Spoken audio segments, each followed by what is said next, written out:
Yaradılışla bağlı hekayələri az-çox bilirsiniz.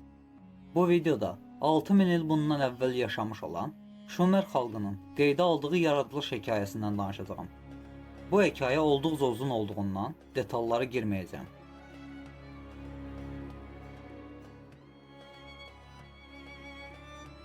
Şumer yazılarına görə Günəş sistemimizdən keçən Nibiru adında planet var. Bu planet hər 3600 ildən bir Günəş sistemimizdən keçir. Hər keçdiyində də böyük hadisələr yaradır. Bu planetdə Nefilim deyilən varlıqlar yaşayır. Bunlara Anunnakilər də deyirlər. Bu varlıqların qadınlarının boyu 3,5, kişilərinin boyu isə 4,6 metrəyə qədər gəlib çatır.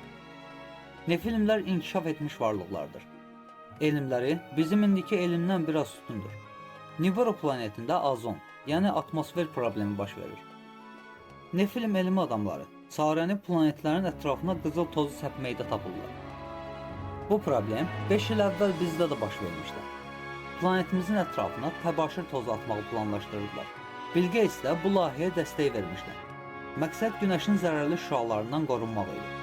5 il əvvəl planetimizdə güclü istilənmə yaranırdı.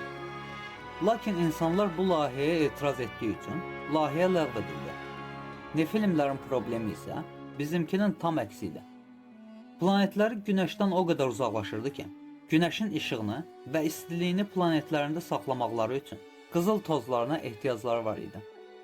Qızıl tozlarını planetlərin ətrafına səpib, Günəşin işığını planetlərində güzgü kimi əks etdirə biləcəklər. Nefilimlər bunun üçün planetlər arası səyahət edib, qızıl axtarışına çıxırlar və ilk olaraq ən yaxın olan dünyaya səyahət edirlər. Onlar dünyaya gəldiklərində 600 mədəni işçi və başlarında liderlik edən 12 nəfər var idi. 150 min ildir ki, dünyadakı mədənlərdən qızıl çıxardırdılar. Və hər 3600 ildən bir planetləri yaxınlaşdıqda qızılları planetlərinə daşıyırdılar. Nefilimlər dünyada özlərinə çox gözəl şəhərlər inşa etmişdilər. Bir gün Nefilim işçiləri üsyan qaldırırlar. 150 min ildir ki, qazırdılar və artıq bezmişdilər, daha qazmayacaqdılar. Bu üsyan liderlərinə problem yaradır. 12 lider bir araya gəlib planlaşdırırlar.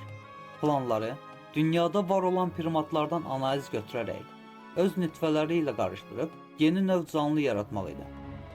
Beləliklə qızılları yaratdığı yeni canlılara daşıdıracaqdılar. Bu işə könüllü olan Nefilim qadınlarının 7-sinin bətnindən hazırlanan qarışımı yerləşdirirlər.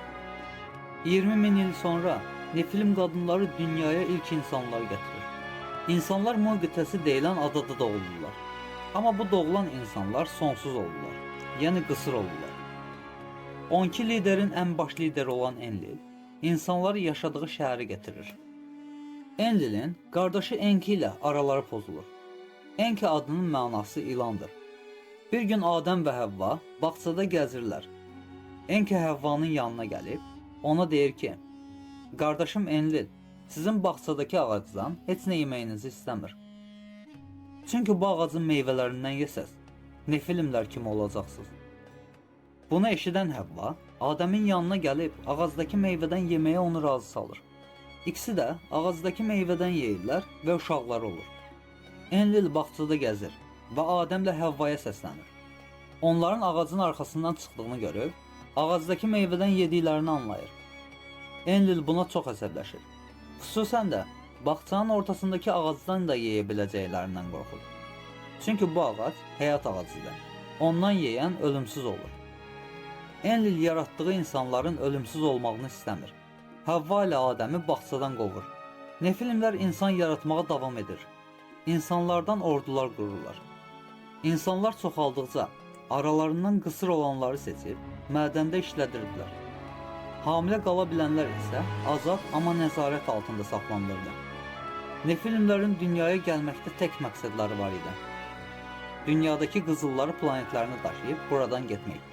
Lakin dünyada insan yaratmaq məcburiyyətində qalmışdılar. Və bu insanlar başıboş buraxılmayacaq qədər başına buyruq və təhlükəli varlıqlar idi. Buna görə də Nefilimlər buradan getdiklərində insanların dünyaya zərər verəcəyini, fəsad çıxaracağını düşünürdülər. Bunun üçün də insanların hər birini öldürüb buradan getməyi planlaşdırırdılar. Haqsız da deyildilər. Videonu çox uzatmamaq üçün ən vacib olan yerlərini götürdüm. Sizcə də bu hekayələr bir-birinin eyni deyil? Sadəcə dildən dilə gəzərək hər dəfə değişik versiyalar yaranıb. Misal üçün, Enlil insanı yaradır və gözəl şəhərinə getirir. Allah da insanı yaradır, insan isə hardadır? Cənnət bağçasında. Enlilin qardaşı Enki ilan simvolu. Allahın yanındakı iblis. İblis Həvva ilə Adəmi aldadır. Enki də Adəmlə Həvvanı aldadır. Dinlər Enkini insanı yoldan çıxardan, pislik edən varlıq olaraq göstərir. Bir gün bu mövzu haqqında da danışacağım. İnsan öyrənən varlıqdır və ilk valideynləri ona nə öyrədərsə, həyatları ona uyğun formalaşır. Nefilmlərdə insanları kölə psixologiyasına öyrətmişdi. İnsanlar da nefilmlərin qulları idi. Qul olmaqlarından da heç də şikayətçi deyildilər. Çünki bu psixologiyanı vərdiş etmişdilər. Nəysə, əslində bütün dinləri və mifologiyaları bir-birinə bağlamaq olar. Lakin bu çox uzun işdir. Yeni videolarımdan xəbərdar olmaq üçün kanalıma abunə olub bildirişləri aça bilərsiniz.